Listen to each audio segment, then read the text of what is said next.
Isang gabi, isang babae ang brutal na inaatake sa sarili niyang tahanan.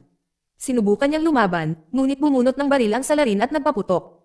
Hindi nagtagal, dumating ang mga pulis sa pinangyarihan. Ang biktima, isang babaeng nagngangalang Helen, ay natagpuang patay. Ang kanyang asawang si Dr. Richard ay agad na dinala sa istasyon ng pulisya para sa pagtatanong. Sa istasyon, ipinaliwanag ni Richard ang nangyari, kahit man lang mula sa kanyang panig ng kwento. Ilang oras bago nito, dumalo sila ni Helen sa isang charity fundraiser sa isang magarbong hotel.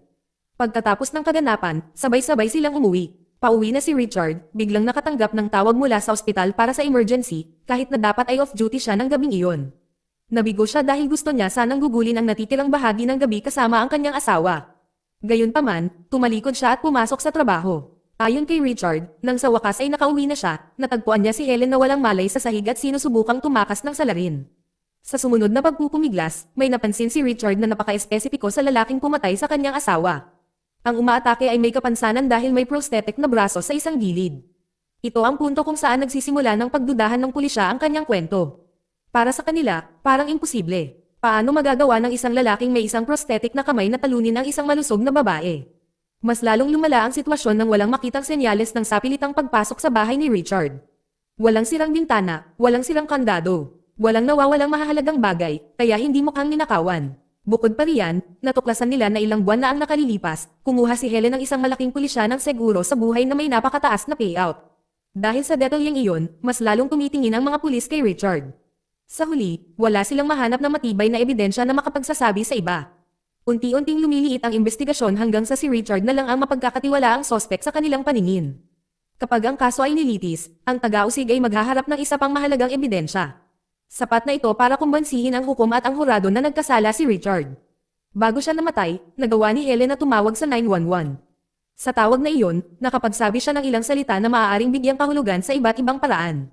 Sa totoo lang ay malabo ang mensahe, ngunit dahil pinaghihinalaan na ng lahat si Richard, ang mga salitang iyon ay itinuring na patunay laban sa kanya.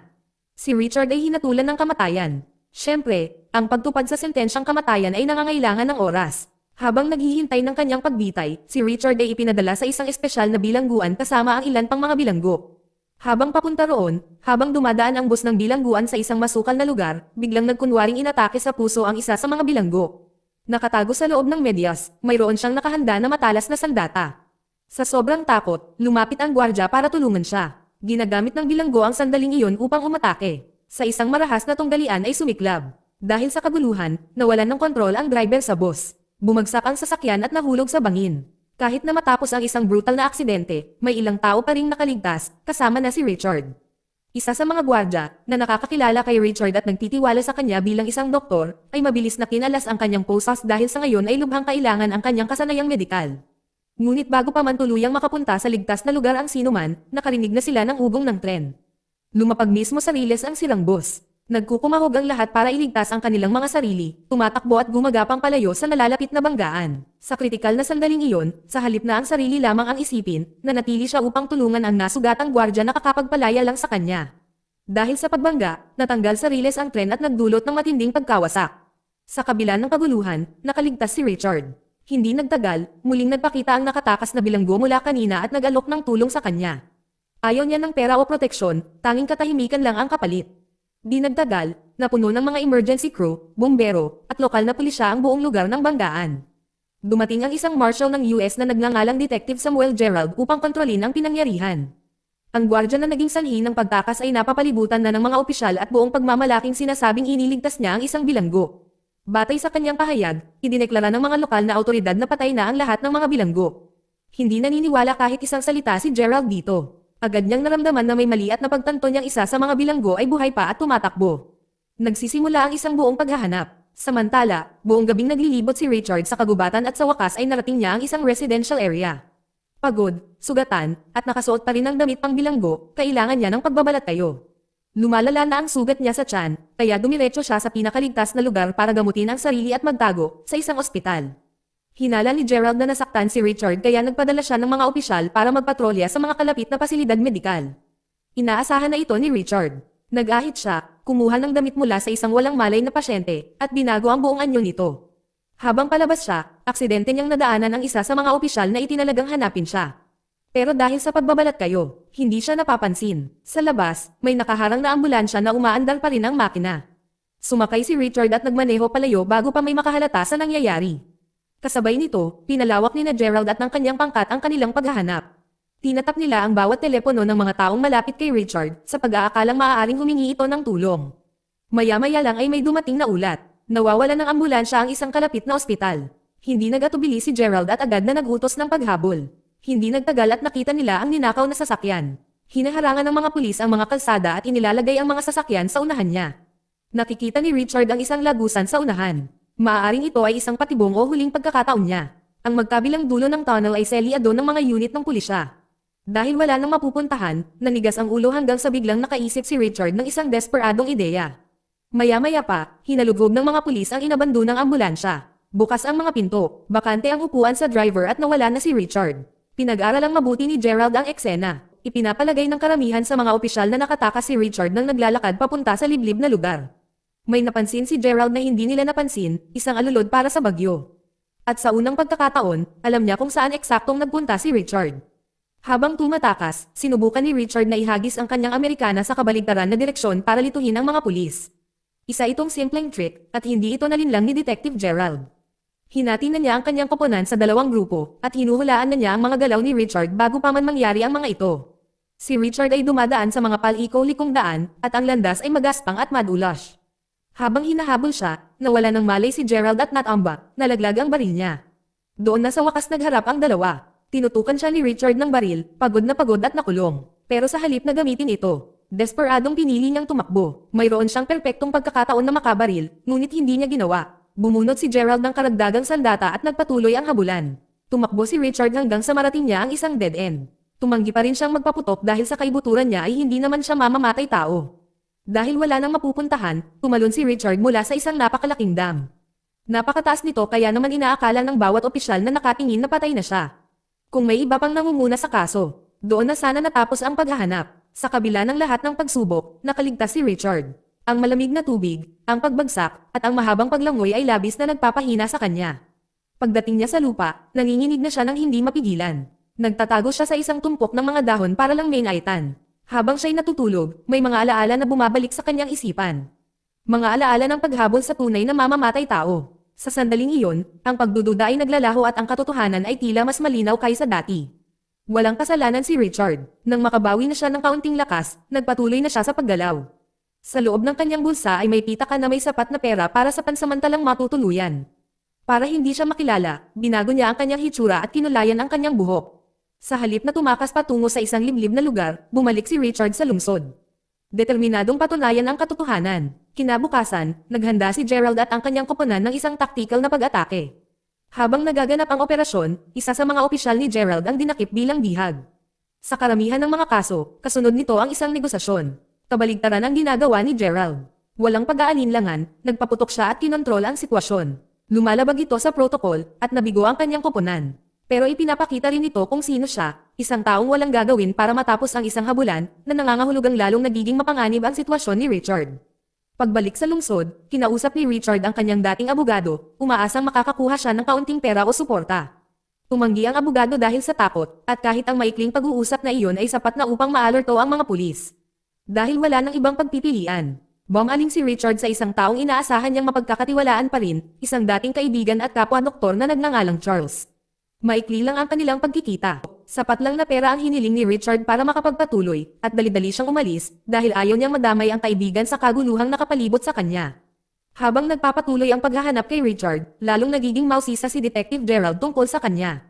Nakakaabala sa kanya ang kaso. Hindi kailanman naging makatuwiran ang sinasabing motibo. Si Richard ay isang matagumpay na doktor na may pera at katatagan, hindi isang taong biglang papatay sa kanyang asawa. Habang mas tinitingnan ni Gerald ang mga katotohanan, lalong nagiging kakaiba ang sitwasyon. Samantala, si Richard ay nakakaraos sa kahit anong kaya niya. Umuupa siya ng isang maliit na silid sa silong mula sa isang lokal na residente dahil iyon ang pinakamurang opsyon na mahahanap niya. Dala ang kanyang pagbabalat kayo at limitadong mapagkukunan, bumalik si Richard sa kanyang bayan, determinadong tuklasin ang katotohanan at hanapin ang taong tunay na pumatay kay Helen. Isang hapon, pumunta siya sa isang ospital na dalubhasa sa prosthetics at paggamot para sa mga pasyenteng may kapansanan. Mayroon pang ang pasilidad sa loob na gumagawa ng mga artificial na paa. Simple lang ang layunin ni Richard doon. Magnakaw ng ID card ng empleyado mula sa janitorial staff para makapasok siya mamaya. Kasabay nito, patuloy na pinagdudugtong-dugtong ni Gerald ang mga tuldok. Tinanong niya si Charles, ang kaibigan ni Richard. Sa halip na itanggi ang anuman, mahinahong inamin ni Charles na binisita siya ni Richard noong isang araw. Bago matapos ang usapan, binalaan niya ang mga opisyal na hindi nila mahuhuli si Richard dahil mas may kakayahan ito kaysa sa kanilang inaakala. Habang inihahanda ni Richard ang mga susunod na hakbang ng kanyang plano, mas pinag-aaralan naman ni Gerald ang orihinal na kaso. Habang tumatagal ang kanyang pagtingin, lalo siyang nakakakita ng mga hindi pagkakapare-pareho. Iginigiit ng bawat miyembro ng pamilya, kaibigan, at kasamahan na inosente si Richard. Lalo lamang nitong pinalalakas ang loob ni Gerald na tumingin ng mas malapitan. Kinabukasan, dumating ang mga pulis sa bahay na tinutuluyan ni Richard. Nang marinig ang mga boses sa labas, natigilan siya, kumbinsido na natagpuan siya ng mga ito. Mabuti na lang at naroon ang mga opisyal para sa isang ganap na walang kaugnayang pag-aresto. Hinahabol nila ang anak ng may-ari ng bahay dahil sa pinaghihinalaang pagbebenta ng droga. Nanatiling nakatago si Richard at iniiwasan ang mahuli. Nang sumapit ang gabi, isinagawa ni Richard ang kanyang plano. Nakasuot ng uniforme ng janitor at gamit ang ninakaw na ID, palihim siyang bumalik sa hospital nang walang pinaghihinalaan. Ang kanyang misyon ay maghanap ng mga talaan ng mga kalalakihan sa lungsod na may mga prostetikong braso. Mayroong daan-daang mga pangalan, ngunit sa pamamagitan ng paghahambing ng mga detalye at pisikal na paglalarawan, lubos niyang napapaliit ang listahan. Sa sandaling iyon, tuluyang gumuho ang kanyang takip. Tiyak na nakilala ng nangungupahan na naaresto kanina ang mukha niya mula sa poster ng pulis kaya isinumbong siya. Hindi nag-aksaya ng oras si Gerald at dumiretso na sa bahay. Nasa loob pa rin ng ospital si Richard nang biglang dumagsa ang mga pasyente at lumikha ng kaguluhan. Labis ang pagkalito ng mga kawani at agarang humingi ng tulong sa kanya ang isang doktor sa paglipat ng isang batang pasyente. Agad na nakilala ni Richard ang mga palatandaan ng isang emergency. Walang pag-aalinlangan, binago niya ang mga medikal na tala para madala agad ang bata sa operasyon. Pero ang maliit na desisyong iyon ay may mga kahihinatnan. Napansin ng doktor na humingi ng tulong sa kanya ang biglaang pagbabago sa mga papeles at naghinala. Ang kanyang pag-aalala ay nauwi sa katiyakan at sa ganoong paraan, nabunyag ang balat kayo ni Richard.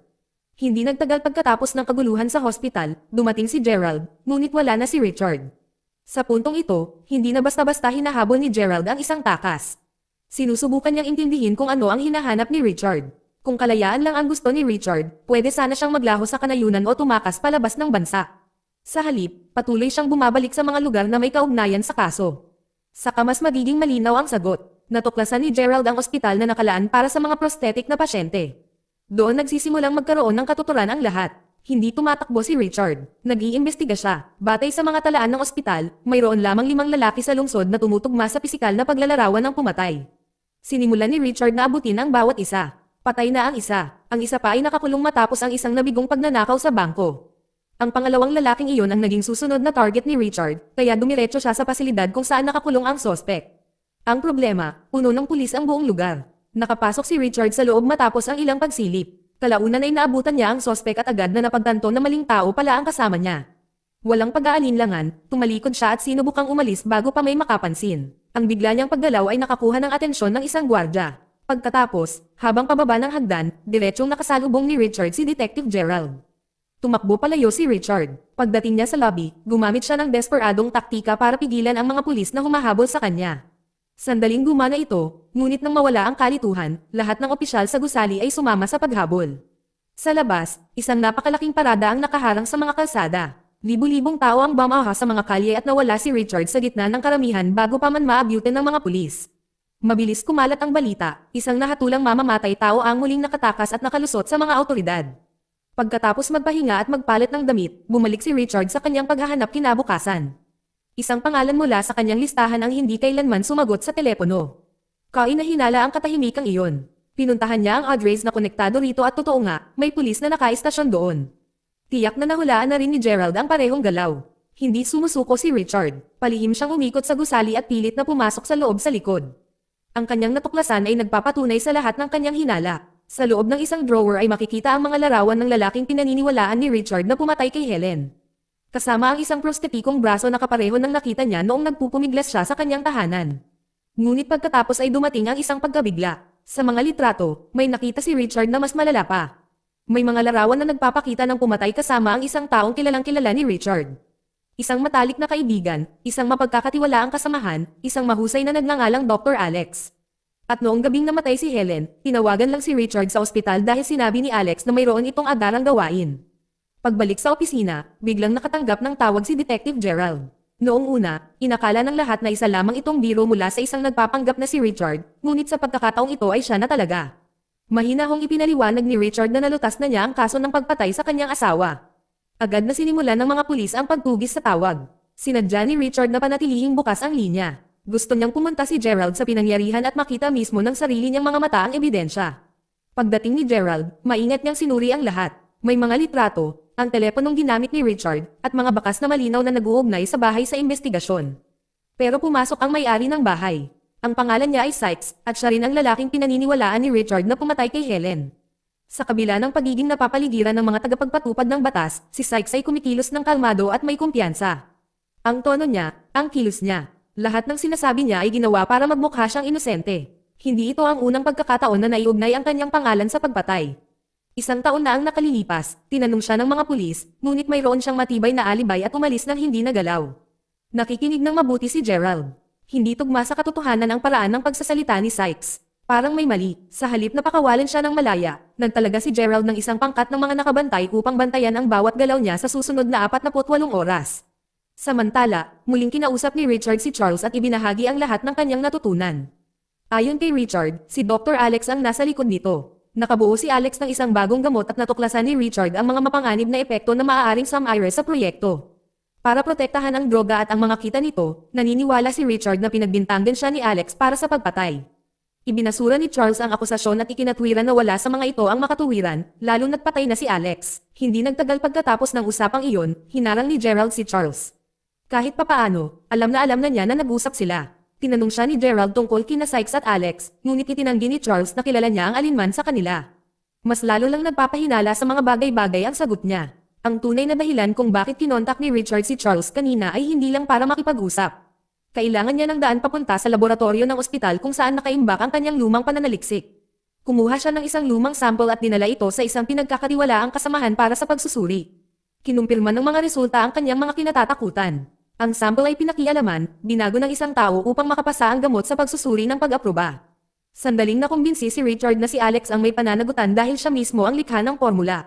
Ngunit may itinuro ang doktor na sumusuri sa sample na isang bagay na nakakagulat. Ang binagong pagsusuri ay naproseso matapos mamatay si Alex. May ibang gumawa ng pagbabago at ang taong iyon ay ang direktor ng ospital, ang matagal ng kaibigan ni Richard na si Charles. Patuloy na naguhukay si Detective Gerald, at sa wakas ay natuklasan ng kanyang pangkat ang higit pang katotohanan. Natuklasan nila na si Alex, ang lalaking may kinalaman sa ninakaw na pananaliksik at sa mga akusasyon ni Richard, ay patay na.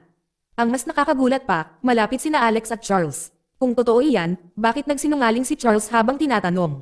Habang tumatagal ang kanilang pagtingin, lalong lumalabas ang mga hindi pagkakapare-pareho. Nagdulot ng mga babala ang mga dokumentong may kinalaman sa pagkamatay ni Alex. Pagkatapos ay darating ang pinakamalaking tagumpay. Nakuha ng isa sa mga opisyal ni Gerald ang mga lumang record ng telepono ni Richard. Noong gabing pinaslang si Helen, may gumamit ng telepono sa kotse ni Richard para kontakan si Sykes. Kahit hindi siya nakilala ni Richard, ibig sabihin, may nang frame up sa kanya gamit ang sarili niyang telepono para makontak ang pumatay. Habang papalapit si Gerald sa katotohanan, may paparating na panganib kay Richard. Sinusubaybayan siya ni Sykes at naghihintay ng tamang sandali para tapusin ang trabaho. Dumarating ang sandaling iyon sa isang tren na gabi na. Nakilala ng isang pasahero ang mukha ni Richard mula sa isang dyaryo at inalerto ang isang kalapit na pulis. Habang naghahanda si Richard para tumakbo, biglang sumulpat si Sykes mula sa kung saan may dalang baril. Nagkaroon ng barilan at sakto lang na pumagitna ang opisyal. Kung hindi dumating ang opisyal na iyon, malamang patay na si Richard. Nagawa ni Richard na madaig at mapigilan si Sykes, ngunit hindi niya ito pinatay.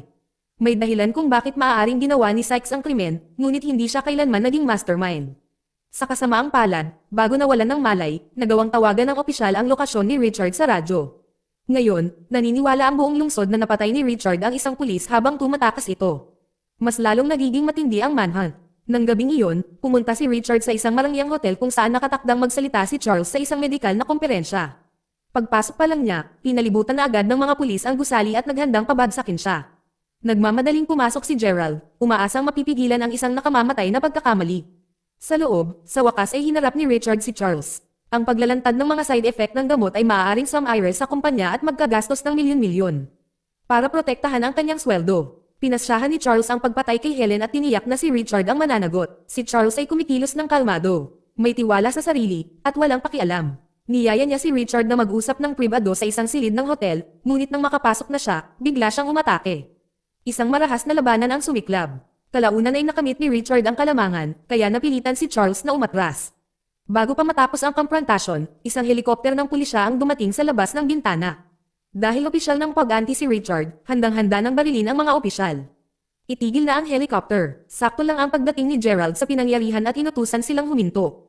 Nang maging maayos na ang sitwasyon, hinabol muli ni Richard si Charles. Nagpatuloy ang laban at parehong nahulog ang dalawang lalaki mula sa isang taas at tumama sa mga kagamitan sa ibaba. Nagawa ni Charles na makabangon at makatakas bago pa dumating ang mga pulis. Natulala pa rin si Richard dahil sa pagkahulog, malubhang nasugatan at nahihirapang gumalaw. Punong-puno ng makinarya ang ibabang palapag, kaya mahirap makita at maraming lugar na mapagtataguan si Charles. Maya-maya pa, nilapitan siya ni Detective Gerald at sinenyasan si Richard na lumabas sa pinagtataguan. Sa wakas ay nabunyag na ang katotohanan. Ipinaliwanag ni Gerald na noong gabi ng pagpatay kay Helen, habang pinagtataguan ni Richard si Alex sa ospital, palihim na kinopya ni Charles ang mga susi ng kanyang bahay at kotse. Ganoon nakapasok si Sykes sa bahay, nang hindi nag-iiwan ng mga senyales ng sapilitang pagpasok. Habang isinisiwalat ni Gerald ang lahat, nakinig naman si Charles mula sa dilim. Nang mapagtanto niyang wala ng takas ngayon, sa wakas ay nagsimula ang takot. Dahil nabunyag ang mga ebidensya laban sa kanya, ang tanging natitira na lang niyang pagpipilian ay patahimikin si Gerald. Bago pa man makakilos si Charles, pumagitna na si Richard. Gamit ang natitirang lakas niya, sinaktan niya si Charles at tuluyan itong pinahinto. Sa labas, napapalibutan ang hotel ng mga reporter at kumikislap ng mga kamera. Para sa publiko, si Richard ay isa pa ring nahatulang mamamatay tao at isang mapanganib na pag-anti. Ang tanging paraan para linisin ang kanyang pangalan ay sa pamamagitan ng sistema ng hustisya. Kaya, kahit alam na ngayon ni Gerald na inosente si Richard, pinusesan pa rin niya ito habang naglalakad sila sa karamihan. Sa sandaling mawala sila sa paningin, natanggal ang mga posas, at sa wakas ay nasa kanilang mga kamay na ang lahat ng ebidensya. Ngayon, sandali na lang at malilinas na ang pangalan ni Richard at mabubunyag ang katotohanan. Dito nagtatapos ang kwento. Salamat sa panonood kaibigan.